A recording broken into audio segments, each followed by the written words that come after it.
Oke. Mangga mungkin bisa langsung Kang Irfan untuk materinya. Terima kasih.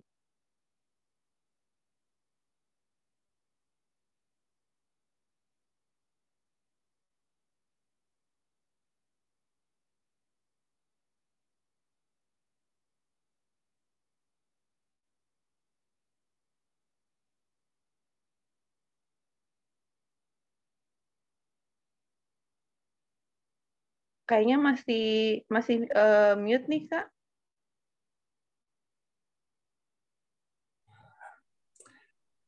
Udah kedengaran belum sekarang? Nah, udah kedengaran. Ya, alhamdulillah, amin. Alhamdulillah bisa ketemu lagi pada pagi hari ini. Pertama, mari kita panjatkan puji dan syukur kita kehadirat Allah Subhanahu wa Ta'ala yang telah menyampaikan usia kita ke bulan Zulhijjah kembali, di mana bulan ini adalah salah satu di antara 4 bulan haram, yang mana kata Rasulullah di bulan ini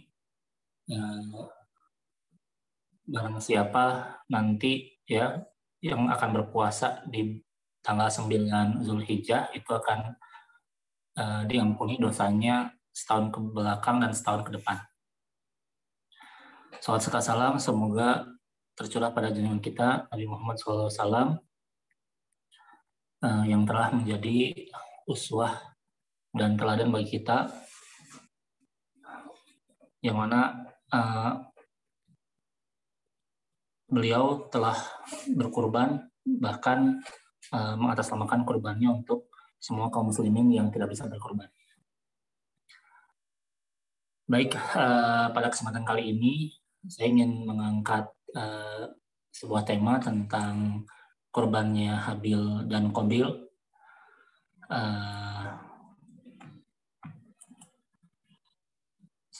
Yang diangkat dari surat Al-Maidah ayat 27 sampai 30. Alasan pemilihan topik ya karena pekan depan kita akan berkurban. Ya, oleh karena itu kita harus mempersiapkan mental berkurban yang benar. Kan mungkin nggak tahu nih story morning pekan depan akan ada atau enggak, karena kalau Indonesia kurbannya hari Ahad ya kalau nggak salah. Iya, nanti akan diumumkan. Iya. Jadi kayaknya cocok untuk kita mempersiapkan dari sekarang bagaimana mental berkurban. Dari perspektif lain ya mungkin kita sudah biasa dengar cerita berkurban Nabi Ibrahim, begitu kelihatannya selalu diangkat topik itu. Kita akan mencoba mengangkat perspektif yang lain di mana Allah menyebutkan bahwa ini adalah kurban juga, begitu dalam Quran. Ya. Kalau Nabi Ibrahim kan tentang keikhlasan ya, ketundukan yang sempurna kepada Allah, apapun yang Allah minta Nabi Ibrahim jalankan. Walaupun mungkin sebenarnya saya baca-baca ada hubungan juga ya antara kurban Nabi Ibrahim dengan kurbannya nanti Habil dan Qabil ini. Katanya ya, tapi kelihatannya sih ini mungkin kisah Israiliyat ya. Jadi kurbannya Habil yang diterima oleh Allah itu disimpan di surga, dan itu yang nanti dijadikan pengganti kurbannya Nabi Ibrahim, begitu, untuk menggantikan Ismail. Terus ini saya waktu cari materi ini juga, ini 2 tahun lalu Ustadz setelah khutbah Jumat di list video itu bahas ini. Jadi kelihatannya memang ini juga salah satu perspektif kurban yang perlu kita lihat. Sebelum bahas tentang kurbannya Habil dan Qabil, kita akan flashback dulu kepada bagaimana sebelum Adam turun ke bumi. Ya. Jadi di situ ada iblis yang dia membangkang Nah ini sebenarnya kalau kita baca-baca, ya Ustadz juga menerangkan, gitu ya, Ustadz Nakio menerangkan waktu menyampaikan tentang iblis versus Adam, begitu. Sebelum iblis dikutuk oleh Allah, iblis itu sebenarnya hamba yang soleh, ya, jadi dia itu sebenarnya bukan malaikat, walaupun punya kedudukan bersama malaikat. Jadi ketika para malaikat diperintahkan untuk bersujud itu dia ada di sana. Nah, iblis ini dulunya soleh, sehingga akhirnya diangkat sampai kedudukan malaikat, tapi ternyata dia merasa sakit hati nih dan membangkang tidak ikut bersujud, gitu ya. Nah, dia punya perasaan dalam hatinya, gitu ya. Saya kan orang lama, gitu ya, lebih dulu ada, lebih lama beribadah. Kenapa? Yang diberi panggung itu orang baru, gitu ya, yang baru diciptakan, gitu. Nah, kenapa yang dapat pengakuan itu Adam bukan iblis? Nah, ini Ustaz itu waktu cerita tentang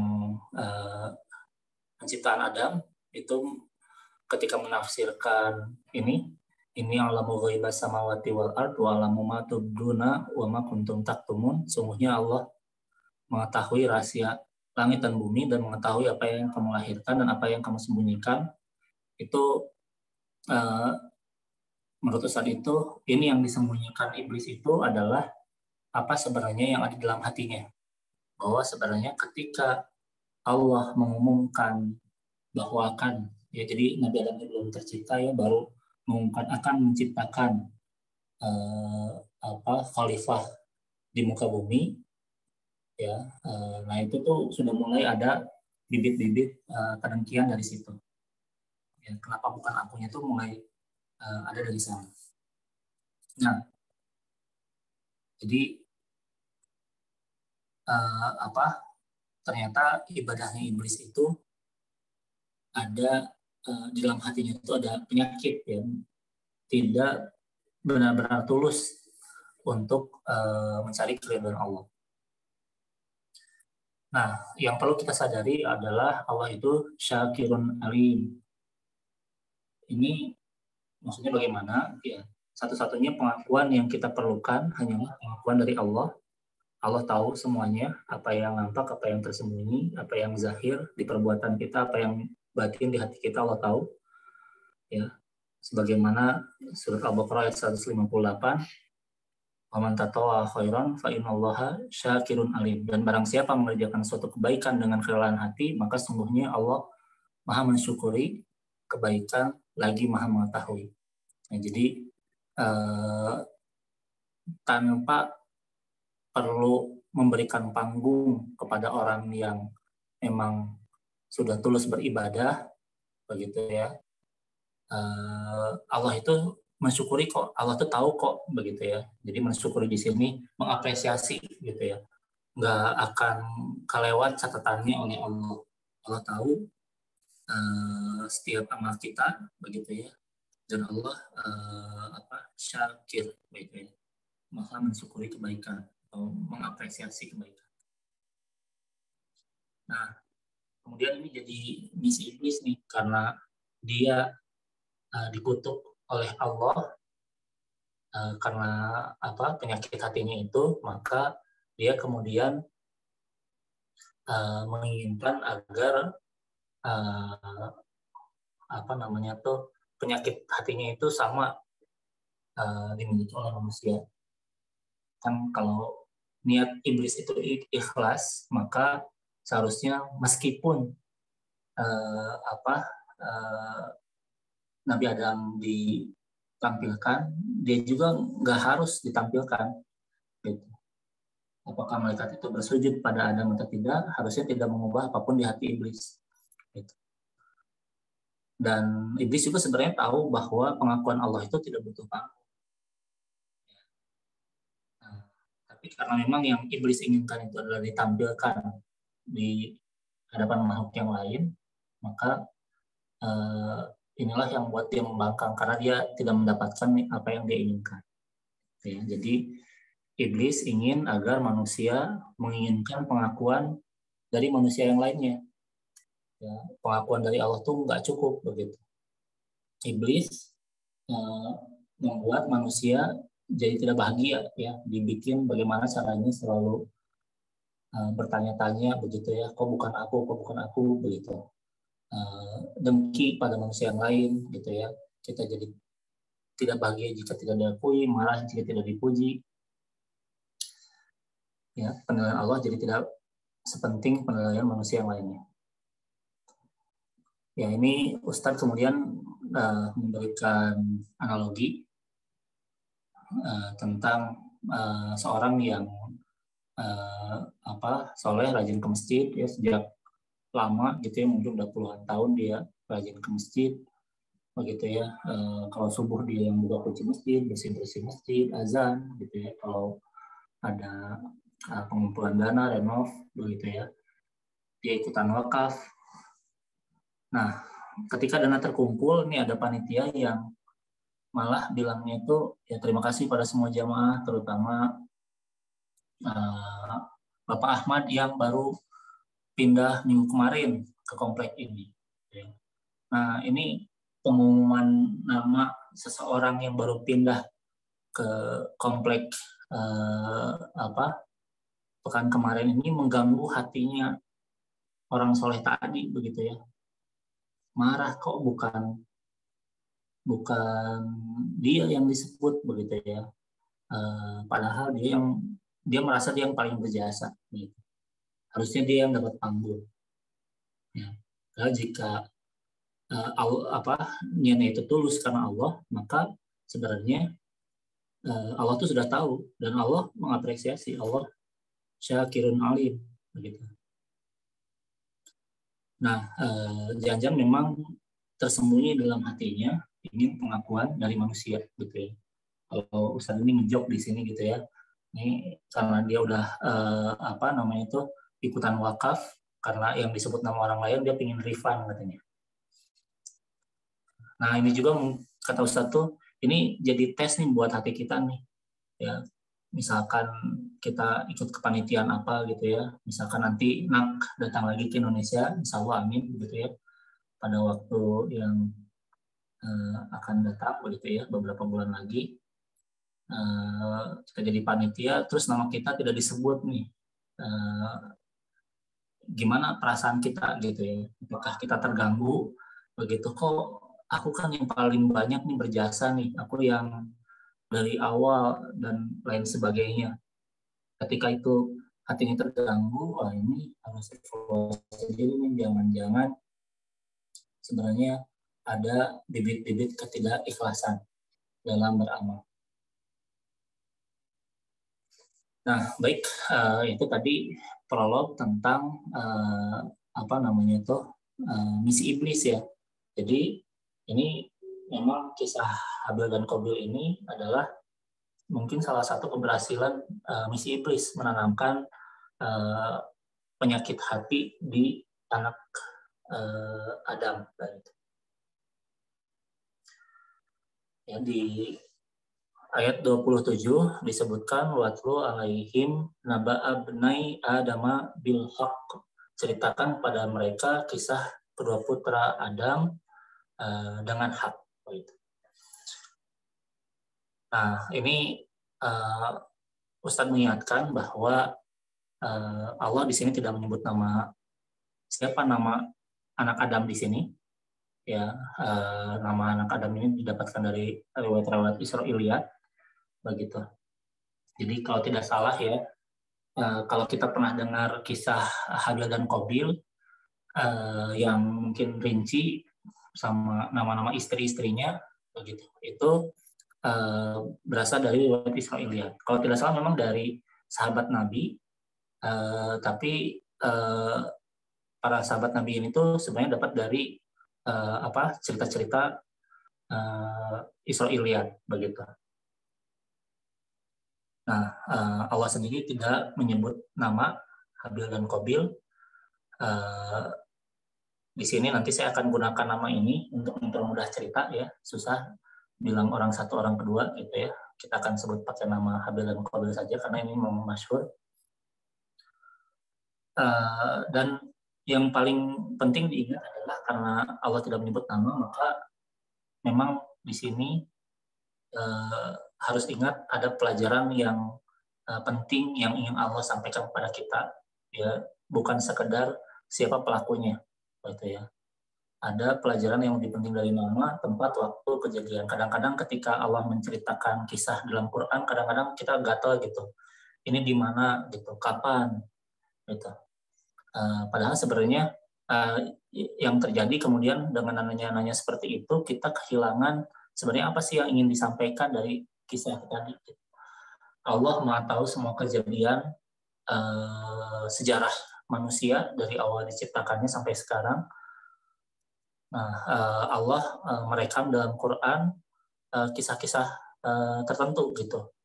Tidak semua kisah diceritakan. Nah, ini karena memang Allah ingin menyampaikan sesuatu di sana, karena ada pelajaran yang penting di sana. Jadi ini tidak sekedar, wah rame nih ada kisah pembunuhan begitu ya, thriller begitu. Tapi ini ada pelajaran yang mau disampaikan. Yang juga penekanannya kalau menurut Ustadz itu adalah kata-kata bil haq ini begitu ya. Kalau apa namanya secara translate begitu ya, dengan menurut yang sebenarnya. Jadi jangan menceritakan dusta tentang Habil Qabil begitu ya. Mungkin untuk merespon cerita-cerita yang berkembang di Israiliyat, ini yang kisah yang benar seperti ini, tapi juga bermakna hak ini adalah tujuan begitu ya. Kebenaran itu adalah bagaimana sih ibrah yang harus kita ambil dari sini. Fil qarraba qurbanan, disebutkan ya ini juga kurban begitu. Ketika keduanya mempersembahkan kurban, jadi ini ibadah kurban ini sudah ada sejak zaman Nabi Adam, ya. Mereka berdua ya, kalau dari sisi latar belakang kisah Israiliyat ini ada perebutan istri ya, calon istri begitu ya, sehingga akhirnya kemudian mereka diperlombakan lah begitu dengan menyuruh Habil dan Qabil ini berkurban, tapi ini tidak disebutkan dalam Quran ya. Nah, tapi ini secara syariat memang agak berbeda begitu ya. Habil ini mengorbankan hasil ternaknya, domba yang gemuk begitu ya. Qabil itu mengorbankan hasil pertanian. Jadi pada zaman itu kurban itu bisa bentuknya selain hewan ternak. Gitu. Nah, kemudian fatuku bila min ahadihima walam yutaqabbal minal akhar. Diterima dari salah satu dari mereka kedua, yaitu Habil, dan tidak diterima dari Qabil. Nah, ini kok bisa ketahuan siapa yang diterima dan siapa yang tidak? Karena pada masa itu ya kurban yang diterima itu ditunjukkan dengan adanya api yang turun dari langit untuk memakan kurban yang bisa disampaikan. Jadi dua kurban ini ditaruh di atas bukit, gitu. Terus kemudian ada api dari langit yang mengambil kurban, dan ternyata kurban dari Habil itu diambil dan kurban dari Qabil itu tidak diambil. Dan ini memang cerita yang masyhur ya di kalangan Bani Israel. Jadi bahkan Bani Israel itu sempat menantang begitu ya, ya orang-orang Yahudi yang ada di Madinah ya, itu menantang kalau kamu beneran Rasul ya, ayo berkorban, dan kalau apinya itu kurban itu dimakan api berarti kamu Rasul beneran.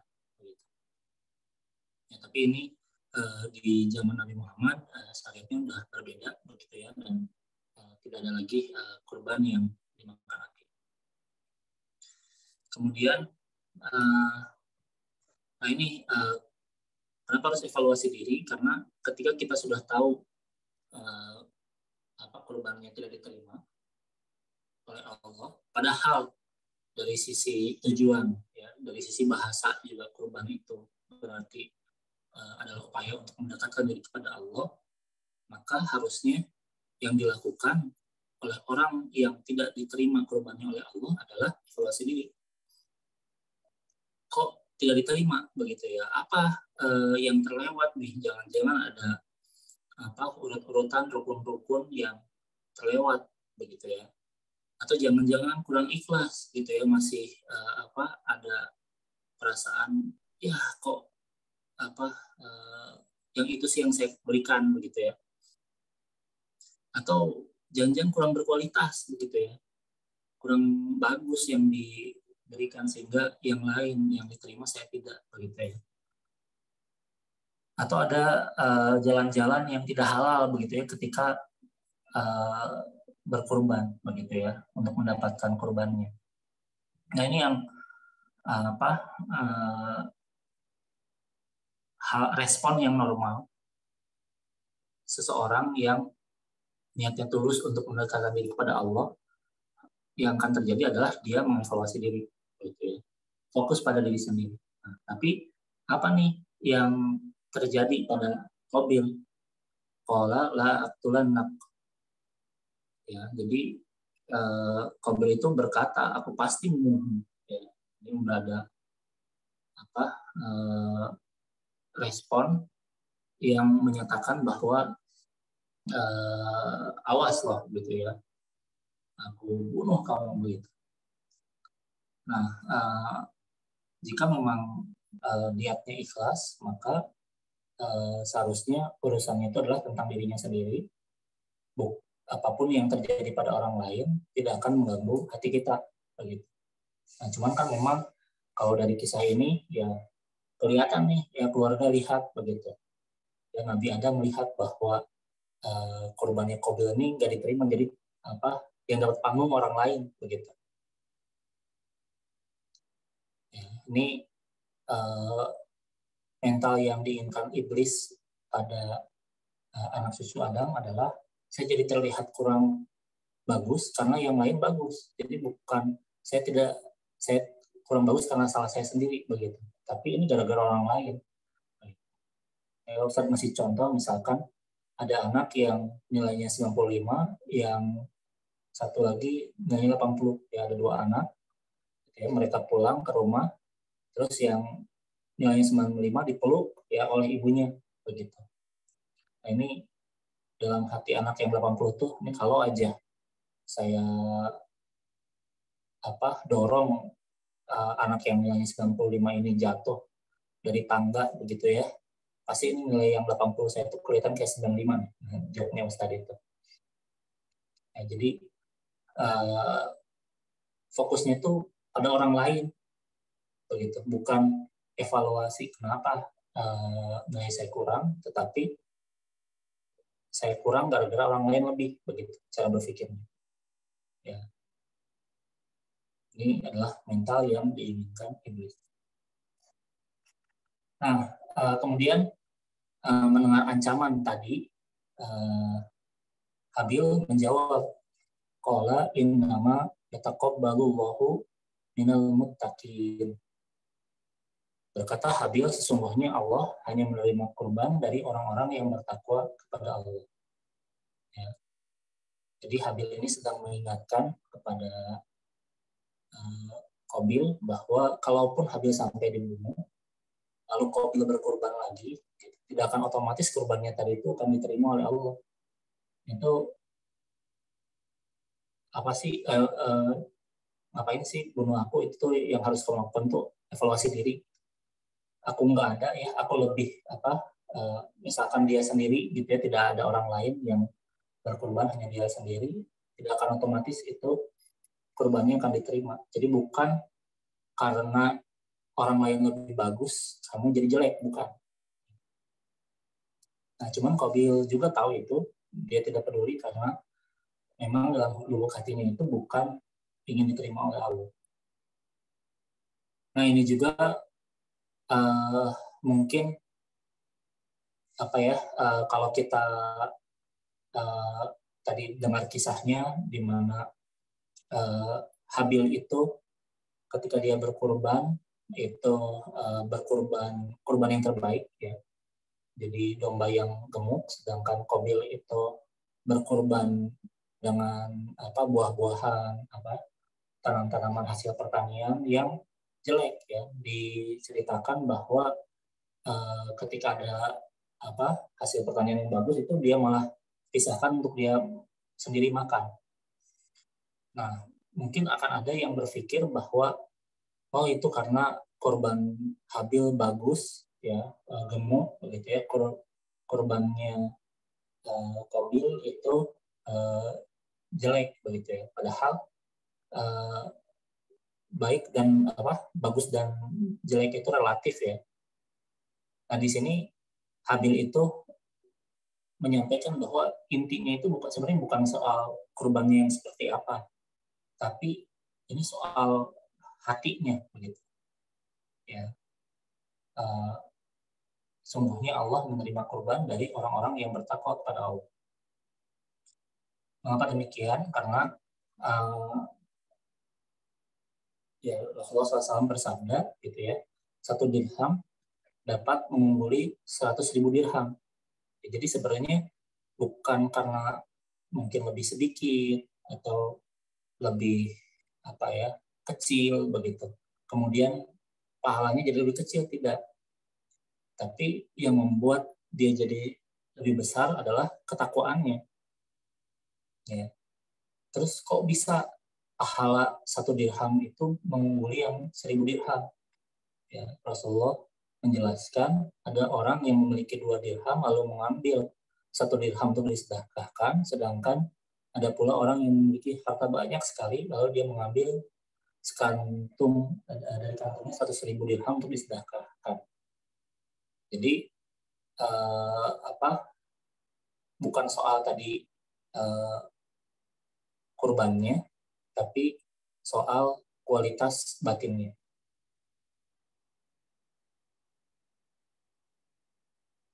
Nah, kemudian Habil menyampaikan kembali ungkapan itu kepada Qabil, la in basauta ilayya yadaka litaktulani ma ana bibasiti yadiya ilaikal liaktulak.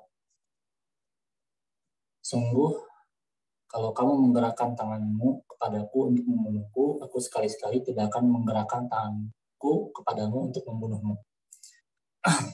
Jadi di sini bukan tentang, kalau menurut Ustadz, bukan tentang bahwa kita tidak boleh membela diri. Tapi ini konteksnya ketika Qabil menyampaikan bahwa dia akan membunuh Habil, dia sedang memprovokasi Habil. Gitu ya, manas-manasin lah. Setelah aku bunuh kamu. Jadi harapan Qabil itu adalah agar Habil, ayo, kalau berani sini, gitu. Ya, kira-kira begitu gitu. Jadi ingin menarik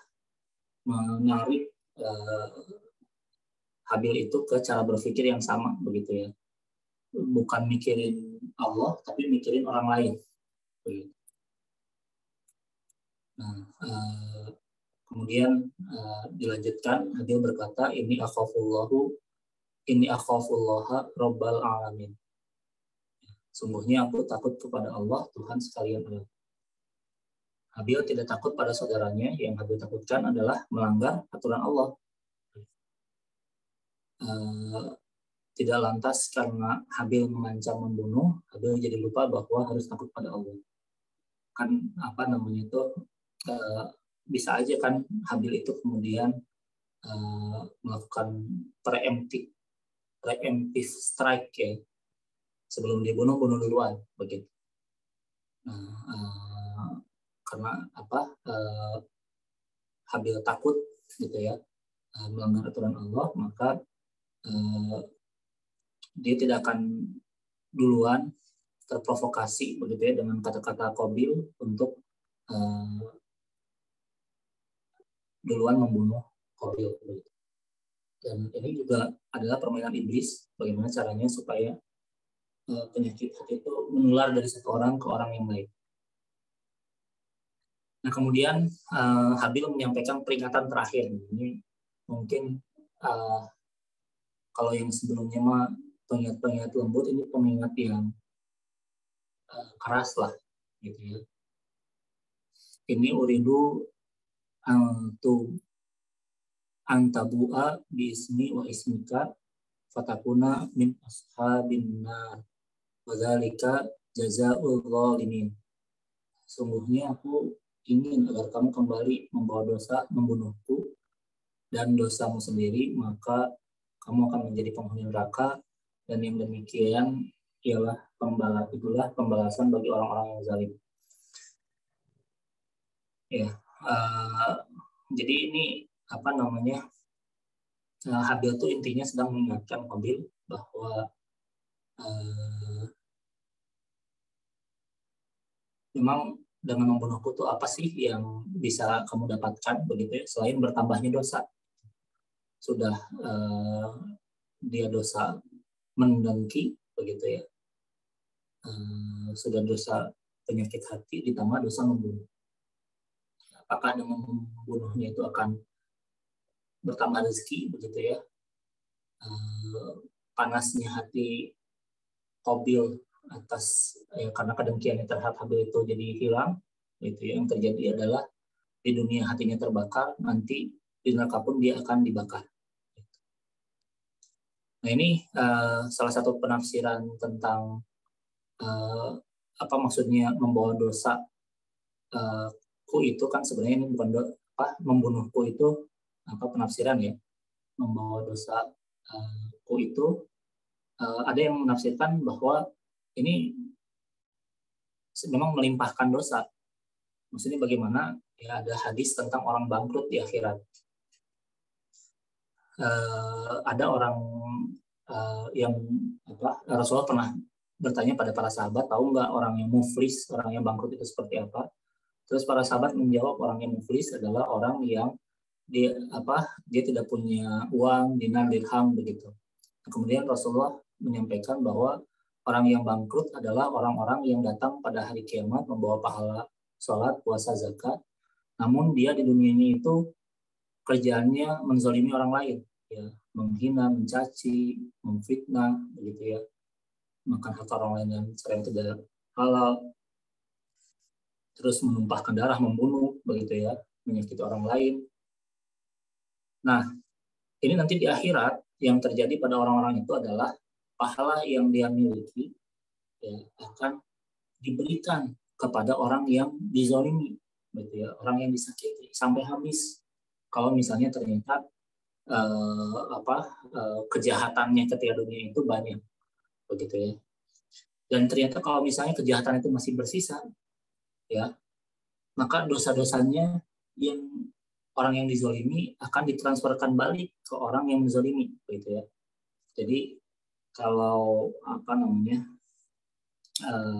ini orang zalim, ini orang yang dizalimi, dia punya pahalanya itu akan ditransferkan ke orang yang dizalimi. Misalkan sudah habis tapi dosanya masih banyak, maka yang terjadi adalah dosa orang yang dizalimi begitu akan ditransferkan balik ke orang yang menzalimi, sehingga memang penuh dirinya dengan dosa dan kemudian dilemparkan ke neraka. Ya. Fatawa'at lahu nafsuhu qatla akhihi faqtuluhu fa asbaha minal khasirin. Maka hawa nafsu Qabil menjadikannya mudah membunuh saudaranya, sebab itu dibunuhnya lah saudaranya itu, maka jadilah dia orang di antara orang-orang yang merugi. Ya, dengan kebencian yang sudah menumpuk, ya, kedengkian yang menumpuk, akhirnya mudah bagi dia untuk membunuh saudaranya. Gitu. Cuman ya, di sini di ayat terakhir ini hakikatnya itu terbuka bahwa dia menginginkan dapat keuntungan. Dia kalau dalam kisah Israiliyatnya itu dia menginginkan agar dia bisa menikahi saudarinya sendiri begitu ya. Tapi tidak dapat begitu ya, di dunia dia tidak dapat, dan katanya tidak ada indikasi di mana akhirnya Qabil ini bertaubat, dan nanti di akhirat pun dia rugi gitu. Jadi kadang-kadang ketika orang melakukan kejahatan, dia itu merasa sedang ingin mendapatkan keuntungan, padahal sebenarnya yang akan dia dapatkan adalah kerugian. Ya, itu kisah Habil Qabil yang disampaikan oleh Ustadz. Sebenarnya kisahnya itu masih lanjut ke ayat 31-nya, tapi tidak dibahas di khutbah Ustadz, yaitu tentang Qabil ini akhirnya kebingungan, ini bagaimana nih mayat adiknya. Bahkan dikisahkan Qabil itu setelah membunuh adiknya itu digendong-gendong kemana-mana gitu. Ini diapain ya? Dia bingung begitu ya. Sampai akhirnya Allah mengutus burung yang juga berkelahi dan membunuh burung yang lainnya gitu ya. Kemudian si burung itu menguburkan ya burung lainnya. Kalau dia dapat inspirasi dari situ untuk menguburkan Habil. Nah, yang pertama adalah kita harus senantiasa meluruskan niat kita ya dalam konteks ini berkurban gitu ya, dan dalam konteks yang lebih umum dalam setiap hal begitu ya. Jangan sampai ada niat ketika kita beramal itu untuk mendapatkan panggung di hadapan manusia gitu ya. Bukan mencari keridhaan Allah, tapi niatnya itu adalah ingin dipertontonkan, ingin semua orang kagum pada dia ya, karena itu adalah jebakan iblis gitu. Dan itulah yang menyebabkan iblis jadi terkutuk begitu, membanggang pada Allah. Nah kemudian dari kisah tadi ya, walaupun tadi saya menyampaikan bahwa sebenarnya pada hakikatnya adalah bukan lihat dari bentuk kurbannya begitu ya, dan juga memang di dalam Quran juga ya, dalam kurban itu yang sampai bukan darahnya begitu ya, atau hewannya begitu, tapi yang sampai kepada Allah adalah ketakwaannya begitu. Tapi ketakwaan itu akan terwujud begitu ya. Ya dari Habil itu kita lihat bahwa dia memilihkan begitu ya kurban yang terbaik begitu, yang dia miliki. Ya. Tentu ini juga sebenarnya ya, kalau saya lihat ini sebenarnya pertandingannya itu bukan antara Habil dan Qabil, tapi masing-masing keduanya dengan dirinya sendiri. Begitu. Bagaimana Habil gitu ya, akhirnya dia menang melawan dirinya sendiri, hawa nafsu dirinya sendiri, begitu ya. Dia akhirnya memberikan yang terbaik. Qabil ini kalah, begitu ya. Dia kalah dengan hawa nafsunya sehingga tidak memilihkan yang terbaik dalam berkorban. Ini jadi bukan soal mungkin nanti kita ya kalau ada teman-teman yang berkorban gitu ya, lihat kambing saya kecil sendiri dibandingkan kambing yang lain, begitu punya orang-orang, tapi memang mampunya segitu. Tapi ini bukan perlombaan di antara sang manusia, tapi ini perlombaan di antara kita dan diri kita sendiri. Ya, kemudian kezaliman orang lain kepada kita, begitu ya, tidak otomatis menjadikan kita boleh zalim kepada orang lain, begitu ya. Hati-hati gitu ya, jangan sampai provokasi dari orang lain itu membuat kita lupa bahwa Tuhan kita adalah Allah, gitu. Tidak menjadi pembenaran kezaliman orang lain itu adalah kita jadi boleh zalim kepada yang lain. Dan harus hati-hati gitu ya, kedengkian yang dipendam begitu ya, tidak dihapuskan gitu ya dengan ingat kepada Allah gitu. Ya mungkin iri kadang-kadang itu terbersit gitu di hati kita ketika lihat orang lain, itu kayaknya wajar gitu ya, ada bersitan-bersitan, tapi kita harus bersihkan itu segera dengan mengingat Allah begitu.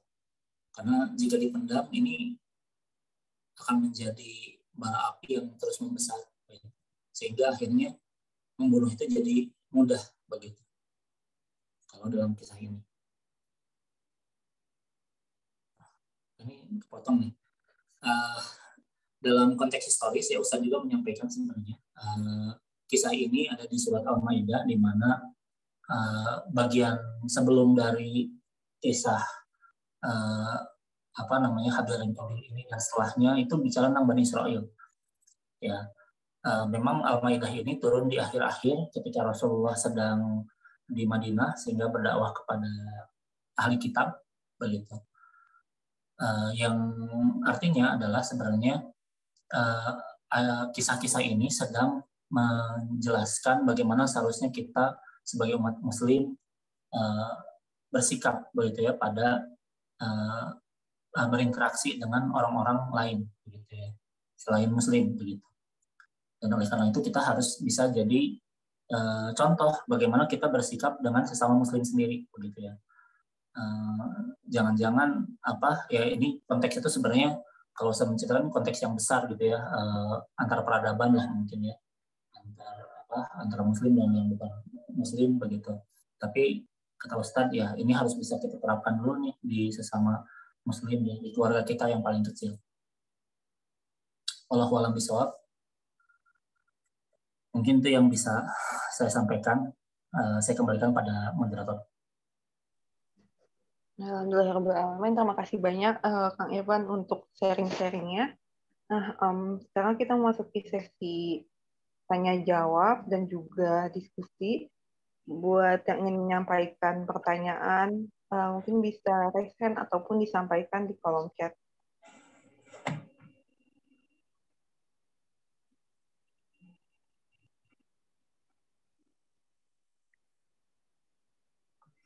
Mungkin dari Pak Haril dulu.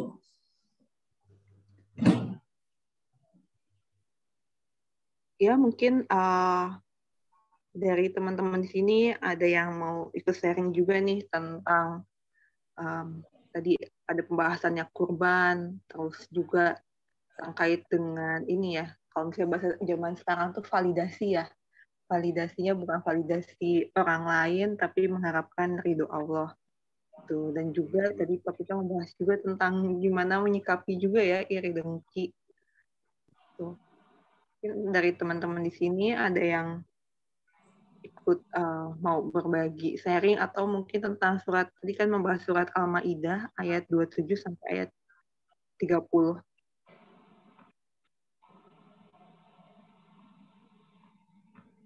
Ya, boleh sharing Mbak Faiza, Kang Irfan. Alhamdulillah. Ya, Pak. Ya, jazakallahu khairan Kang Irfan. Alhamdulillah senang bisa menyimak kembali dari Kang Irfan. Ini kan bagus banget ya paparan Kang Irfan terkait perspektif yang ditawarkan gitu oleh Ustaz Lukman, terus juga Kang Irfan beberapa poin tadi yang juga disampaikan. Dan yang juga menarik itu adalah perspektif Al-Maidah yang dimulai dari ayat 27 tadi ya. Dan beberapa ayat setelahnya juga di Quran surat kelima ini. Kalau saya sendiri melihat ini kan kurban ini sebagai solusi dari sebuah masalah. Kan kalau kita lihat secara historis itu riwayatnya kan lahiran kembar kan. Jadi Qabil kembaran sama Iklimah bareng gitu. Terus lalu ada kembaran lainnya adalah Habil dengan Labuda. Nah, terus syariat yang berlaku di zaman itu Allah memberikan syariat kepada Nabi Adam alaihissalam bahwa kawinnya kawin silang. Jadi Qabil nggak boleh sama Iklimah karena kan kembar. Jadi Qabil harus lahirnya dengan kembarannya Habil, ya kan? Berarti Labuda. Jadi Qabil harus menikah dengan Labuda, lalu Habil dapatnya Iklimah. Padahal kan cantikan Iklimah itu kan ceritanya. Sehingga akhirnya Qabil protes. Wah, ini kan kembaranku lebih cantik ini. Jadi aku harusnya kawinnya sama yang kembaranku aja gitu. Ikrimah aja gitu. Nah, terus protesnya diajukan, tapi Nabi Adam tidak memberi izin. Nah, solusinya apa? Nah, terus ini juga yang hikmah yang menurut saya juga luar biasa. Kembali kepada Allah kan. Jadi istilahnya ada spiritual solution ya. Jadi spiritual solution ini kan terkait juga dengan connect with Quran gitu kan, connect with Allah gitu kan. Jadi selalu ada masalah ya kita kembali kepada Allah. Masalah kembali kepada Quran. Solusinya secara spiritual adalah kurban. Ya kan? Tadi kan sudah dijelaskan dengan luar biasa oleh Kang Irfan. Nah, dari kurban itu nanti ada tanda bahwa kurbannya diterima. Nah, jadi peristiwa kurban itu sendiri pada zaman itu berarti adalah sebuah solusi dari suatu masalah yang muncul. Masalah karena Qabil tidak menerima syariat yang ditetapkan Allah kepada Nabi Adam alaihissalam saat itu, bahwa kawinnya harus kawin silang. Qabil tidak boleh menikah dengan Iklimah, tapi harus menikah dengan Labuda. Akhirnya terbukti bahwa berarti benar ya, berarti syariat yang diturunkan oleh Allah itu yang benar, memang benar dan terbukti bahwa yang diterima kurbannya adalah Qabil. Nah, terus makin nggak suka gitu kan. Qabil makin benci, itu makin dendam dengan sampai akhirnya membunuh si Habil. Nah, ini juga menarik dari sisi sikap terhadap perbedaan. Jadi perbedaan dari sisi apapun ya, kecil apapun, sebesar apapun. Kalau perbedaan antara Qabil dan Habil itu sudah jelas. Mereka berdua ada perbedaan dari sisi ketakwaan dan sebagainya. Habil menasihati, Habil pasrah gitu kan, bunuh aja. Yang penting kan dekat sama Allah gitu. Jadi ikhlas gitu. Dari sisi korbannya ngasih yang hewan kurban yang gemuk itu juga keikhlasannya juga terlihat dari Habil gitu.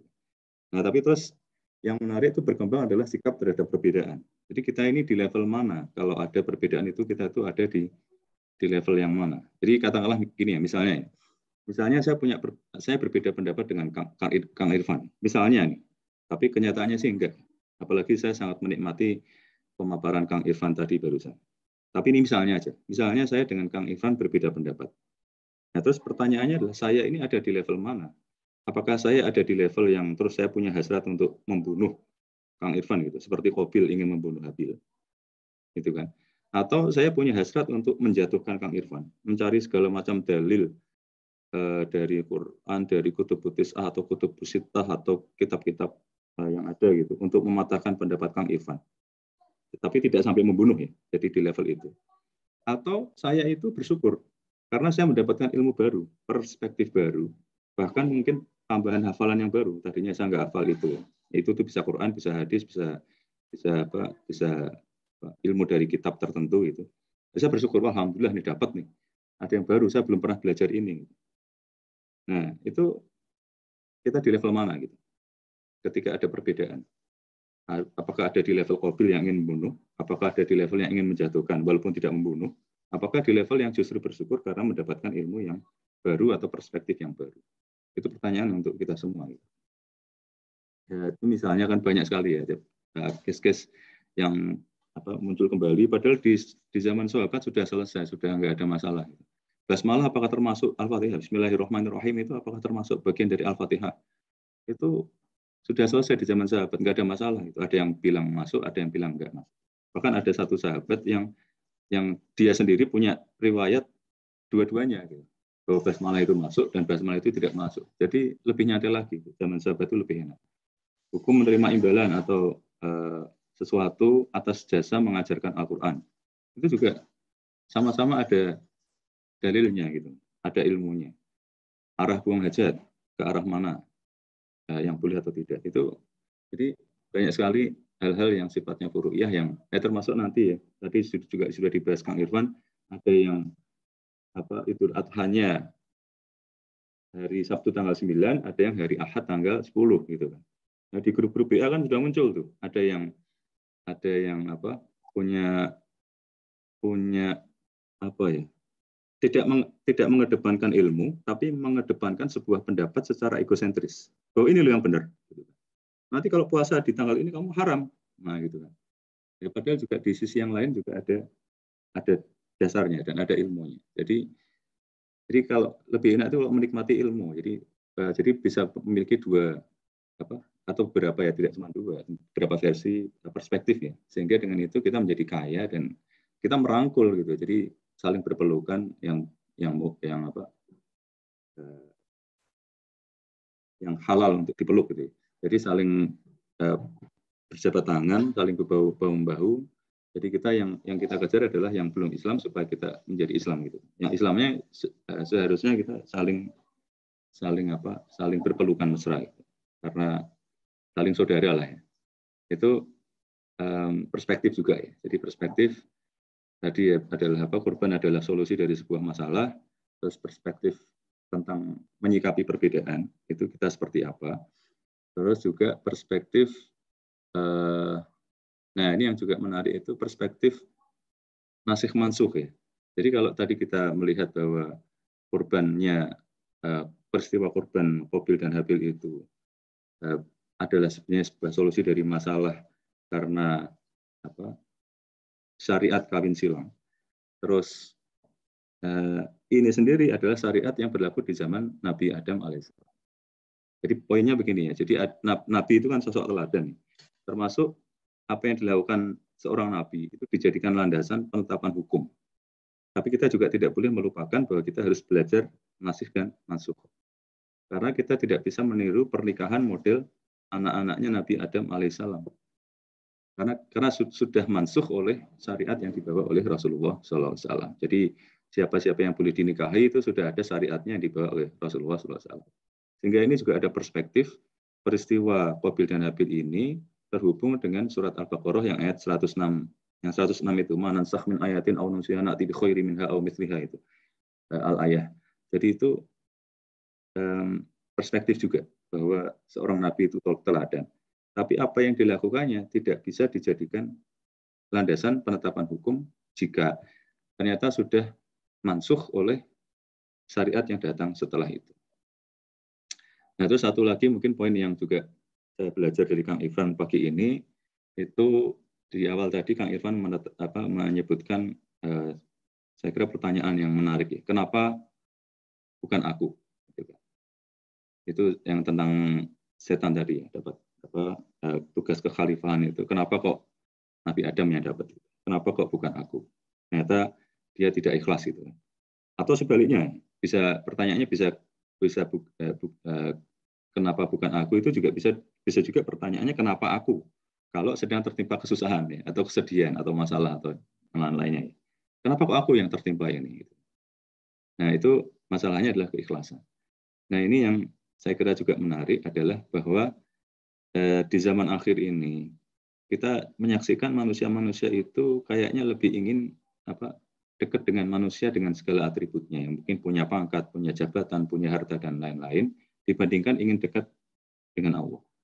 Jadi prinsip yang penting bahwa seharusnya kita ini seharusnya ingin dekat dengan Allah itu jauh melebihi keinginan kita untuk dekat dengan manusia dengan segala atributnya itu kayaknya di zaman akhir ini agak berkurang.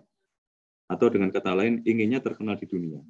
Padahal yang jauh lebih penting itu adalah sebenarnya terkenal di langit. Ya, dengan amalan-amalan kita itu seharusnya menjadikan diri kita itu lebih terkenal di langit daripada di dunia. Ini yang saya kira agak mungkin ya nggak tahu. Tapi ada kecenderungan mungkin di zaman akhir ini ya termasuk gara-gara ada medsos dengan channelnya itu, terus dikit-dikit kalau ada tambah ya kita 1 juta, kita 2 juta, kita disyukuri gitu. Jadi itu lebih penting daripada kalau yang berjuta-juta itu malaikat yang mencatat amal kita gitu. Wah, sudah ada 10 juta malaikat ini yang nge-like amalku gitu. Nah, itu seharusnya lebih penting itu daripada kalau keinginan untuk terkenal atau mendapatkan kedekatan dengan manusia dengan segala atributnya di dunia. Saya kira itu sedikit yang saya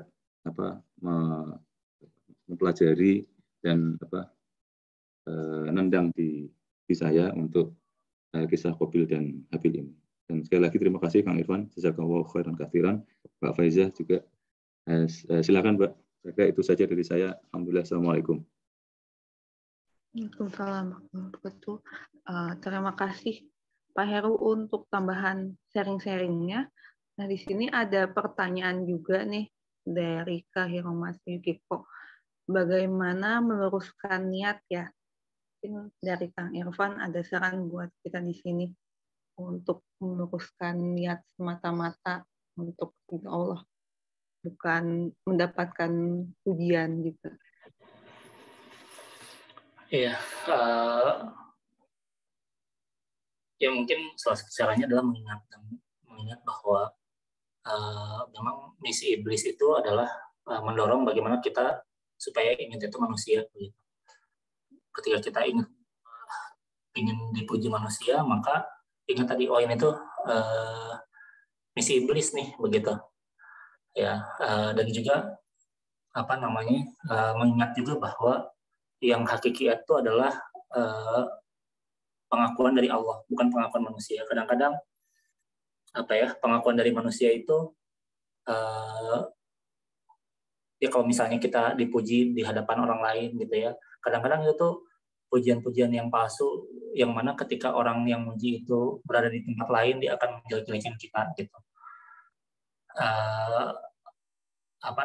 Kita tidak akan pernah bisa memuaskan manusia begitu ya, karena manusia itu selalu melihat dari hasil, sedangkan Allah itu melihat proses. Mungkin ketika berkurban misalkan kita hanya sanggup membeli hewan kurban yang kecil begitu ya, itu juga kayaknya suatu tantangan keikhlasan begitu ya, ketika kita lihat domba-domba yang orang lain besar begitu, kita merasa minder dengan kurban yang kita miliki, tapi memang itu yang mungkin harta kita yang kita kumpulkan gitu setahun, kita nabung selama setahun dan bisa dapat berkurban akhirnya walaupun kecil. Kita khawatir dengan pikiran-pikiran manusia, walaupun mungkin bisa jadi nggak ada yang mikir juga ya, wah dia kecil gitu, nggak ada yang mikir juga begitu, bisa jadi begitu. Tapi Allah yang tahu perjuangan kita, misalnya nabung, orang lain mungkin berkurban yang besar, sapi limosin begitu ya, ada sapi yang besar begitu, tapi itu bukan hasil perjuangan gitu, mungkin mau dia sangat kaya, bahkan dia bisa mungkin sebenarnya berkorban lebih banyak tapi dia tidak begitu, berkorban yang lebih bagus tapi tidak begitu ya. Allah itu mengapresiasi itu ya, ketika yang kita cari adalah pengakuan dari Allah, insya Allah begitu itu akan bisa dicapai, nggak sulit begitu. Tapi ketika yang kita cari adalah pengakuan manusia, itu nggak akan ada habisnya, tidak akan memberikan kebahagiaan, sudah didapatkan pun kok masih kurang gitu rasanya, itu tidak memberikan ketenangan. Jadi solusinya itu zikir ya, mengingat Allah begitu ya. Betapa sebenarnya yang kita miliki juga sebenarnya itu adalah karunia dari Allah.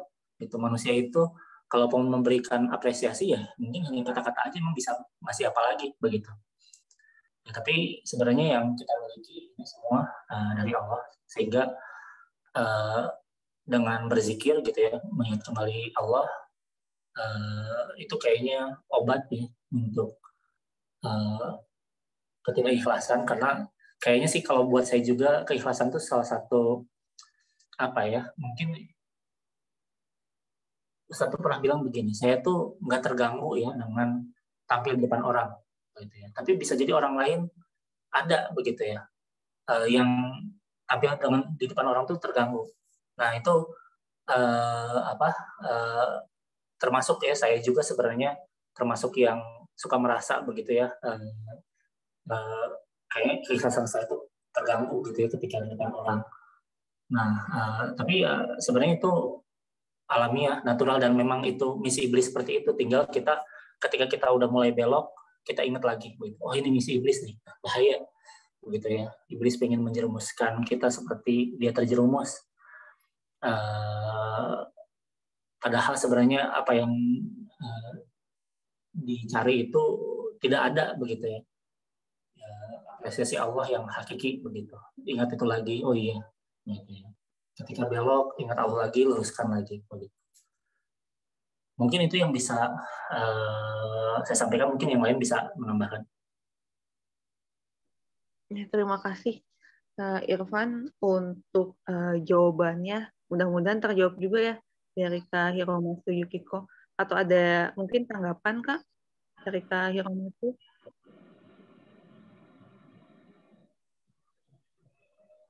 Oke, baik. Kita buat teman-teman di sini, kalau misalnya ada pertanyaan ataupun sharing lainnya, mungkin di sini saya lihat ada Pak Hanif. Assalamualaikum Mbak Faiza, terima kasih waktunya. Saya mau ini aja nanya ke Kang Irfan terkait riya ya. Jadi yang tadi kesalahan iblis kan dia bukan nyari pengakuan Allah tapi pengakuan makhluk lain gitu ya. Yang itu juga diwariskan, diajarkan ke manusia. Sebenarnya riya itu masalah akidah, masalah fikih gitu. Maksudnya terkadang kan gini, aturan agama itu kan ada dua sisi gitu ya. Di sisi lain kita dilarang riya gitu ya. Tapi di sisi lain katanya, ini saya baca kalau beberapa Ustaz tuh, kalau kemaksiatan itu sudah terang-terangan, ya, maka yang melakukan amal soleh itu juga harus terang-terangan. Nah, di antara bentuk terang-terangan kan ditampilkan, apalagi di medsos begitu ya. Ada banyak orang melakukan kampanye LGBT, kampanye apa. Nah, kadang itu kan bertarung ya di dalam diri manusia itu. Apakah dia itu mau riya, mencari pengakuan manusia, atau dia itu ingin melakukan syiar-syiar, ya, lillahi kalimatillah. Nah, itu masalah fikih atau masalah akidah. Itu yang pertama. Kemudian yang kedua, ada hadis itu, ini saya baca aja, saya nggak hafal hadisnya. Ini hadis dari Sa'ad bin Abi Waqqas ya. Rasulullah Shallallahu Alaihi Wasallam ya pernah bersabda. Jadi dalam sebuah riwayat itu kan ayat Al-Maidah 28, la in basatta ilayya yadaka litaqtulani ma ana bibasiti yadiya ilaika liaqtulaka inni akhafullah rabbil alamin. Nah, itu mengomentari ayat itu ya, itu ada sebuah hadis ya, kesaksian sahabat Sa'ad bin Abi Waqqas. Rasulullah pernah bersabda, inna satakunu fitnah al-qa'idu fiha khairu minal qa'im wal qa'imu khairu minal mashi wal mashi khairu minas sa'i. Akan tiba satu zaman ya penuh fitnah. Orang yang duduk lebih baik daripada orang yang berdiri. Orang yang berdiri lebih baik daripada orang yang berjalan, dan orang yang berjalan lebih baik daripada orang yang berlari. Qala, ini kata Sa'ad bin Abi Waqqas, afara'aita in dakhala alayya baiti fabasata yadahu ilayya liyaqtulani. Bagaimana jika ada orang yang masuk ke rumahku dan dia hendak membunuhku? Maka Rasulullah SAW bersabda, kun kabni Adam. Nah, jadilah seperti anak Adam. Nah, keterangannya itu seperti Habil ya. Ya ini kan zamannya ribut ya, zaman kita biasa mudah menemukan polemik ya. Dan ya mungkin itu masa-masa yang sudah disyaratkan Nabi jauh-jauh hari ya. Justru di masa akhir kita disuruh meniru manusia di zaman awal, itu Habil. Nah itu prakteknya gimana? Karena terkadang kita juga tadi ada dua sisi. Ini kalau yang benar ngalah, yang dolim akan menguasai. Kalau pengetahuan ngalah, kebodohan merajalela, gitu kan? Tapi di sisi lain kita diminta mengalah gitu. Karena kalau nggak mengalah, ya kita bisa jadi kobilnya gitu. Karena di zaman sekarang itu kan gini, satu kelompok atau individu itu mau salah mau benar, itu kalau dikritik, itu hater lah gitu. Itu kan sering terjadi gitu ya. Jadi cara kita mempersepsikan pendapat orang lain atau kelompok lain itu kan, itu karena iri aja. Padahal bisa jadi itu yang benar, bisa jadi itu kritikan yang sesuatu yang hak ya. Nah, kadang kita posisi yang dikritik atau kita yang mengkritik atau kita bermasukan. Apakah kita memilih kabdi Adam, ngalah aja deh gitu. Atau kita ya atau ifatun al-haqiyat harun. Di masa akhir zaman ada hadis juga. Salah satu ciri yang positif kan yang benar itu tampil. Nah, itu mohon pencerahannya. Jazakallahu khairan. Ya, jazakallah. Pak Hanif ini sharing dan juga pertanyaan ya. Nah, mungkin dari Kang Irfan ada. Iya. Ini sebenarnya mungkin apa ya? Ini bukan apa? Ini pertanyaan berat sekali ya. Tapi ya saya coba sharing saja yang saya pahami. Nanti mungkin bisa yang lain menambahkan. Yang pertama soal ini sebenarnya masuk bab apa ya? Tapi kayaknya mungkin kalau menurut saya ini bukan masuk dua bab tadi ya, akidah ataupun fikih ya. Tapi mungkin kalau apa mengacu ke apa pembagian yang lain itu kan ada 3 ya. Ada akidah, ada fikih, ada juga mungkin bahasanya apa ya, tazkiyatun nafs atau tasawuf begitu ya. Ini urusan hati ya. Jadi kalau menurut saya ini bukan apa urusan di 2 tadi, di akidah ataupun di fikih begitu ya. Tapi ini bab yang ketiga ya, bab yang urusan hati begitu. Jadi kalau tadi ada saran-saran soal kita harus menampilkan kebaikan karena saat ini sedang banyak keburukan yang ditampilkan, maka ini mungkin bukan saran buat setiap orang begitu, tapi saran buat orang-orang yang mampu begitu soal hatinya begitu. Kalau merasa memang tidak sanggup dan cenderung ini kita belok, keikhlasan kita terganggu, mungkin buat orang-orang seperti itu jangan begitu. Tapi memang ada orang-orang yang bisa gitu ya. Ini apa ya? Ustaz Nak juga bilang begitu ya. Ini saya tuh apa godaan buat saya itu bukan apa yang lain-lain selain tampil gitu. Kalau tampil itu nggak jadi godaan, ya, kata Ustaz itu. Ya, kalau apa godaan buat saya itu yang lain. Nah, jadi memang ada orang-orang yang ketika tampil itu mungkin apa sedikit lah terganggunya begitu ya. Tapi buat orang yang lain ada yang mudah kalah gitu ya. Nah, itu yang orang-orang seperti itu yang mungkin harus bisa menahan dirinya. Sedangkan buat orang-orang yang sanggup silakan untuk menampilkan begitu ya kebaikan-kebaikan. Yang kedua soal apa? Ini pilihannya kita itu membela diri atau malah pasrah ketika ada orang yang mau membunuh kita. Mungkin saya sederhanakan pertanyaan seperti itu ya. Ini memang kalau saya lihat tafsirnya itu selalu ke arah sana ya. Jadi kalau kita mau dibunuh tuh ya lebih baik pasrah, saya nangkapnya seperti itu ya. Tapi saya juga ada yang saya baca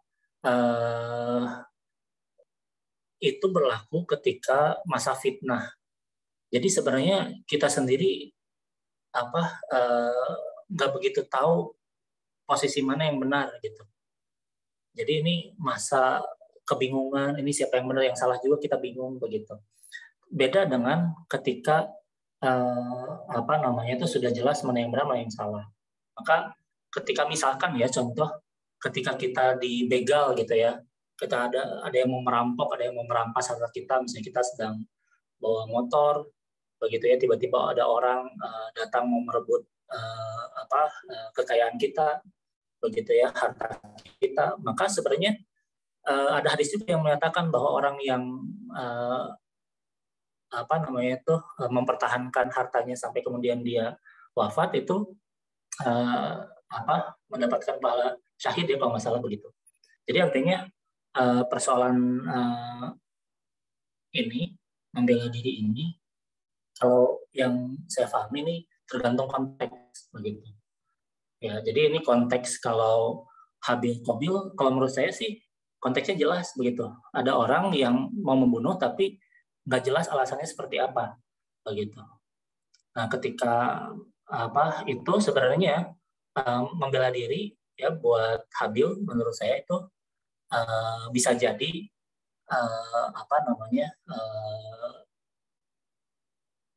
boleh saja, cuman memang yang kalau ada kekhawatiran, ini tuh sebenarnya gimana begitu ya. Jangan-jangan memang ada yang salah dari saya begitu ya.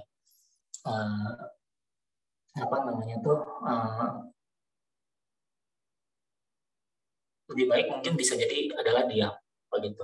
Bahkan kalaupun kita datangin ke rumah kita begitu ya, sampai mau dibunuh di rumah kita, itu ketika masa-masa fitnah, memang itu saya baca-baca hadisnya itu patahkan pedang ya, dikubur aja pedangnya gitu, kalaupun punya pedang.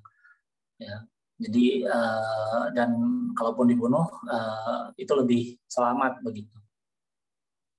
Nah, jadi mungkin kalau saya lihat kira-kira konteksnya seperti itu ya.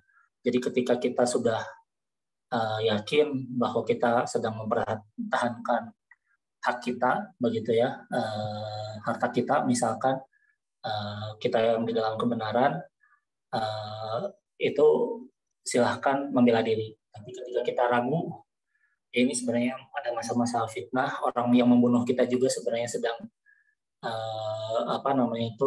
berusaha membela kebenaran. Kalau Qabil kan tidak sedang membela kebenaran begitu ya. Nah, itu lebih baik kita berdiam diri itu lebih selamat. Wallahu a'lam bishawab.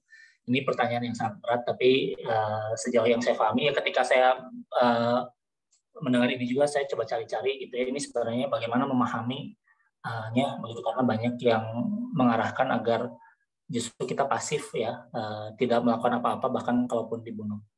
Tapi kalau saya pahami dari beberapa penjelasan kira-kira seperti itu. Allah. Baik, kalau kan Kang Irfan untuk jawabannya, mungkin teman-teman di sini ada yang ingin ikut sharing juga ataupun menambahkan. Dari Pak Heru, open mic juga ya Pak? Ya, mungkin ini menarik nih pertanyaan Kang Hanif nih, karena ini ada di Sahih Bukhari nomor 6555 ya, 6555. Dan kita juga semuanya tahu bahwa penjelasan dari Sahih Bukhari itu ada di salah satunya ya, atau yang masyhur itu Fathul Bari, atau di nomor ini 7082 ya, 7082 kalau ada yang punya kitab Fathul Bari atau Sahih Bukhari juga. Tapi kalau penjelasannya tentunya ada di Fathul Bari nomor 7082. Selain dari saya juga pendapat dengan Kang Irfan, kita harus lihat case-nya dulu gitu ya. Karena ini memang situasional, kondisional, dan itu juga senada dengan apa yang dijelaskan di Fathul Bari. Dan di Fathul Bari sendiri juga dijelaskan para ulama juga ada perbedaan pendapat terkait itu, tapi terus akhirnya di bagian akhir penjelasan Fathul Bari tentang hadis ini, yang tadi disebutkan oleh Kang Irfan juga, terus yang apa tadi, akan terjadi fitnah di mana orang yang duduk pada saat itu lebih baik dari orang yang berdiri lebih baik dari yang berjalan lebih baik dari yang berlari, terus siapa saja atau barang siapa yang berusaha menghadapi fitnah itu, justru fitnah itu akan mempengaruhi. Di bagian akhir penjelasan dari Fathul Bari itu dijelaskan bahwa ini ada pendapat yang menutup penjelasan itu ya, bahwa hadis tersebut diperuntukkan bagi orang-orang tertentu. Sedangkan larangan tersebut diperuntukkan bagi mereka yang menjadi sasaran pembicaraan itu. Terus ada juga yang berpendapat bahwa hadis itu yang melarang perbuatan itu merupakan larangan khusus untuk akhir zaman, di mana terbukti bahwa berperang pada saat itu hanya untuk mendapatkan kekuasaan. Nah, terus diingatkan tentang hadis Ibnu Mas'ud ya, di mana qultu ya Rasulullah wa mata dzalik gitu kan. Ibnu Mas'ud bertanya kepada Rasulullah, ya wahai Rasulullah, kapankah itu terjadi? Terus qala ayamul harj. Beliau bersabda pada hari-hari al-harj. Jadi ketika didesak lagi oleh Ibnu Mas'ud, kapan itu? Beliau bersabda ketika seseorang tidak memberikan rasa aman kepada teman duduknya di situasi seperti itu. Layak manur rajulu jalisah. Jadi ketika seseorang sudah tidak memberikan rasa aman kepada teman duduknya. Padahal teman duduk kan, teman duduk kita bisa membayangkan. Jadi mungkin kalau di situasi menjelang Idul Adha ini, kalau misalnya hanya ada pendapat, misalnya di grup-grup WhatsApp itu hanya ada pendapat bahwa ini ada pendapat seperti ini, yang tanggalnya yang hari Idul Adha tanggal 9 itu seperti ini, yang hari yang nanti sholat idnya pada tanggal 10 itu dasarnya ini. Itu enak, masih bicara ilmu ya. Tapi ketika sudah ada misalnya teman duduk ya, ketika teman duduk yang kamu nggak boleh loh, itu nanti puasa tanggal 9, haram itu. Nah, terus sampai mungkin ada tindakan tertentu atau sampai ada aksi-aksi tertentu yang membahayakan. Nah, itu ya ini harus situasinya, makanya tergantung ya situasi seperti apa. Kalau hanya sekedar pendapat atau hanya misalnya agak sedikit mengharam-haramkan atau bahkan mungkin cenderung mengkafirkan, mungkin juga masih bisa dengan pendekatan dakwah ya. Mungkin bisa dijabri, terus ini apakah akhi juga tahu pendapat tentang yang ini, ada beberapa pendapat juga ya, seperti itu kan. Jadi diskusi ilmuwan. Jadi saya kira ini sedikit tambahan aja, jadi saya setuju dengan apa yang tadi disampaikan Pak Irfan, ini situasional dan situasinya memang tertentu, kemendesakannya seperti apa, keterserangannya seperti apa, diserang sejauh apa, dan juga hakul yakin akan kebenarannya seperti apa. Kalau misalnya furu'iyah, misalnya sama-sama ini kan kita masih bisa tolerir sampai sejauh mana toleransi. Termasuk juga yang tadi disinggung Kang Hanif terkait LGBT gitu kan. Jadi saya juga melihat berkembang juga itu ada bahwa ketegasan itu ada. Jadi saya melihatnya ini ada dakwah yang harus kita lakukan juga, atau mungkin karena kita juga punya kewajiban itu ya, untuk meletakkan sesuatu pada proporsinya, bahwa ketika misalnya ada sebuah lowongan pekerjaan misalnya, terus yang satu itu ada kecenderungan seperti itu, yang satunya tidak, terus langsung yang ini udah di-cut dulu misalnya, itu yang punya kecenderungan ke arah penyelewengan itu langsung tidak diberi kesempatan, itu kan beda kan, jadi ceritanya beda. Tapi ketika kelompok seperti itu mempertontonkan publicly, secara publik, kemesraan mereka dalam tanda kutip, terus kemaksiatan mereka dan sebagainya, nah itu kan sudah berbeda lagi ceritanya. Jadi kita lihat dulu situasinya seperti apa. Kalau ada diskriminasi saat rekrutmen karyawan baru gara-gara itu, nah itu kan beda lagi ceritanya. Ustadz dulu juga pernah menyampaikan terkait keadilan dan juga berbuat baik terhadap manusia ya, secara keseluruhan, secara umum, itu juga menyinggung hal itu juga. Jadi kalau ada yang orang kompeten tapi bukan Islam, yang harus diterima adalah orang yang punya kompetensi itu, yang lebih punya kompetensi itu, walaupun dia bukan Islam. Karena urusannya adalah urusan keadilan untuk mendapatkan pekerjaan yang sesuai dengan kompetensinya. Gitu. Jadi itu sedikit tambahan juga dari saya. Terima kasih Mbak Faiza, Kang Hanif, Kang Irfan juga.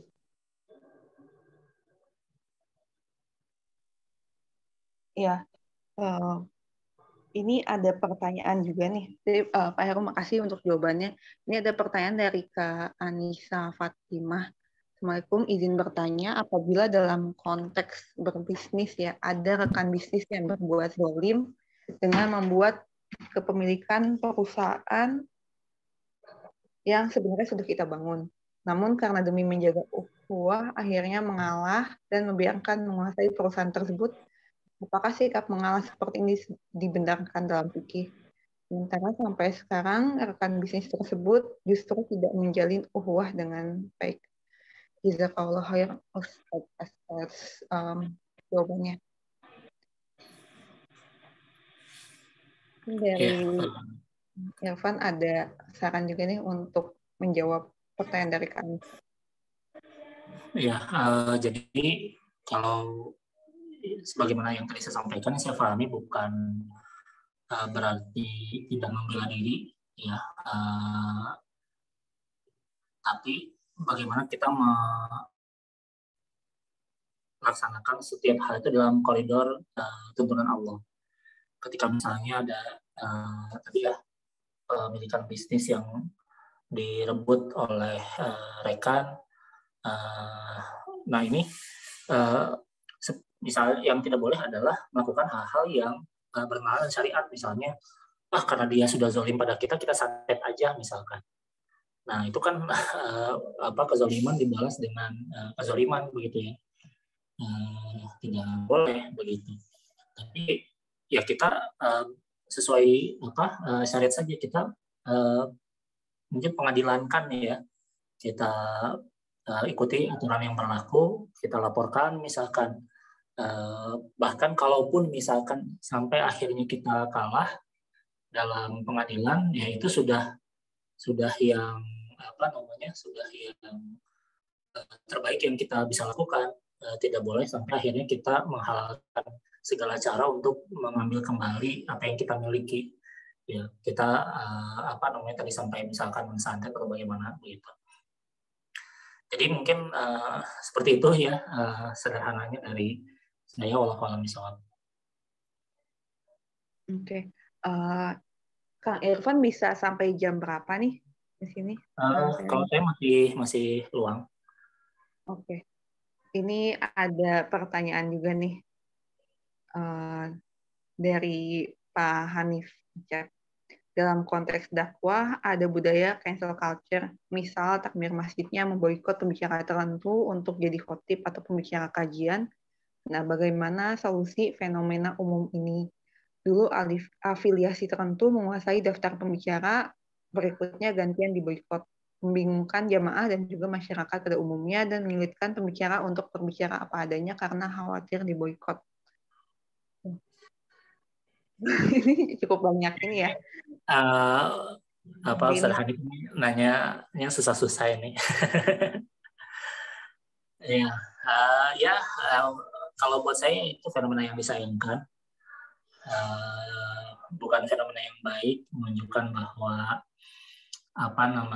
ada wasobiyah ya mungkin di dalam di umat Muslim ya yang perlu disayangkan. Ya itu mungkin kalau saya menyikapinya ya, kalau lebih jauh lebih baik ya tentu saja kita ini yang bisa kita lakukan kalau yang saya tangkap dari Ustaz Nak itu adalah bagaimana kita meningkatkan literasi umat ya. Jadi kalau nggak salah Ustaz itu pernah ngebahas di topik yang tentang cult ya, CULT ya, sekte ya.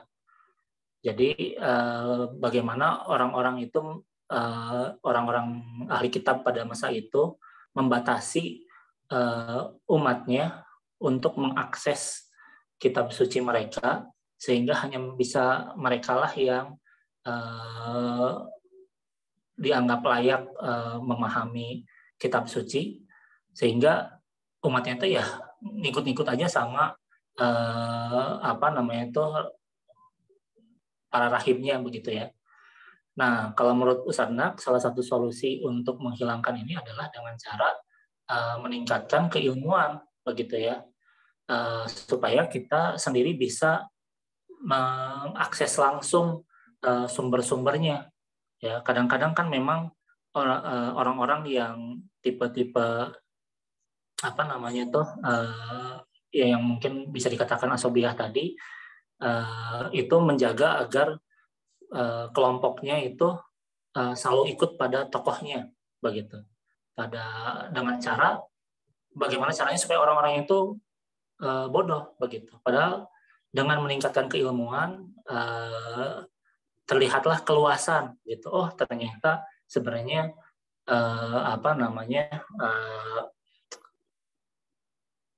ini tuh sebenarnya sudah pernah dibahas oleh para ulama pada masa lalu begitu ya, dan ini memang khilafiyah, misalkan soal soal Idul Adha ini apakah jika mengikuti matla'i atau daerah masing-masing ataukah mengikuti keputusan Amir Mekah misalkan ya untuk konteks kurban.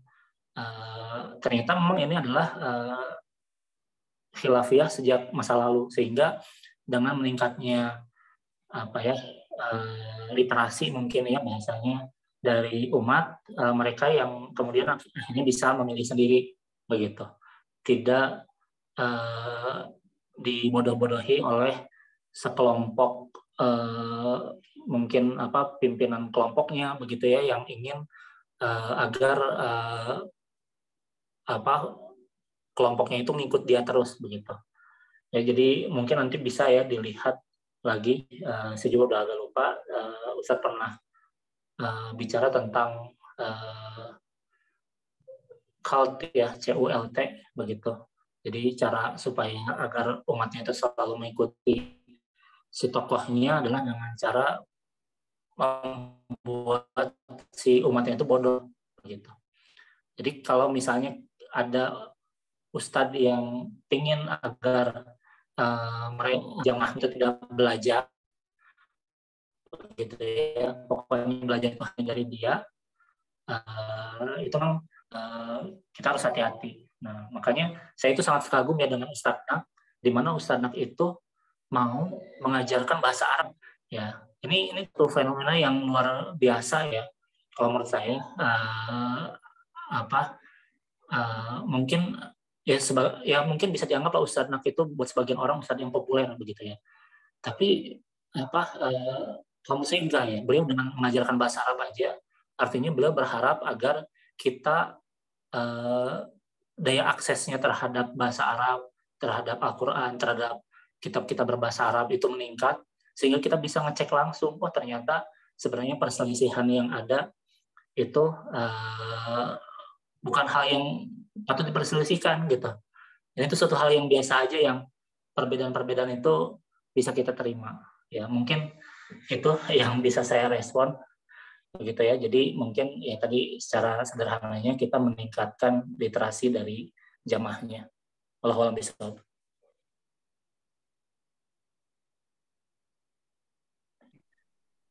Jazakallahu khairan katsiran untuk Kang Irfan nih untuk jawabannya. Mungkin langsung closing statement ya Kang Irfan, ataupun nasihat penutup untuk kita semua di sini. Iya, insya Allah kita pekan depan akan menghadapi hari Idul Adha ya. Kita akan berkurban. Semoga nanti kurban kita diterima oleh Allah Subhanahu Wa Taala. Oleh karena itu dari sekarang mungkin kita mulai cek kembali evaluasi diri kita, niat kita. Jika masih ada saya berkurban karena lihat grup saudara gitu ya, orang-orang pada berkurban masa saya enggak, itu harus dibersihkan. Tentu ya yang paling baik adalah berkurban begitu ya, dan keluarkan semua hal yang kita bisa begitu ya untuk bisa berkurban begitu, sambil tetap meluruskan hati kita, jangan sampai kemudian yang jadi motivasi adalah ingin dapat panggung di hadapan manusia gitu ya. Yang kita harapkan adalah keridhaan dari Allah Subhanahu Wa Taala. Itu aja mungkin dari saya. Assalamualaikum warahmatullahi wabarakatuh. Assalamualaikum warahmatullahi wabarakatuh. Jazakallahu khairan katsiran untuk Kang Irfan dan juga teman-teman semua yang telah hadir, yang tadi juga sharing dan juga menanyakan. Saya izin tutup dengan ayat majelis ya, subhanakallahumma wa bihamdika asyhadu an la ilaha illa anta astaghfiruka wa atubu ilaik. Insyaallah nanti akan diumumkan untuk story morning di pekan depan nih, apakah tetap ada atau nanti kita lanjut di 2 pekan lagi. Assalamualaikum warahmatullahi wabarakatuh. Terima kasih teman-teman semuanya. Assalamualaikum warahmatullahi wabarakatuh.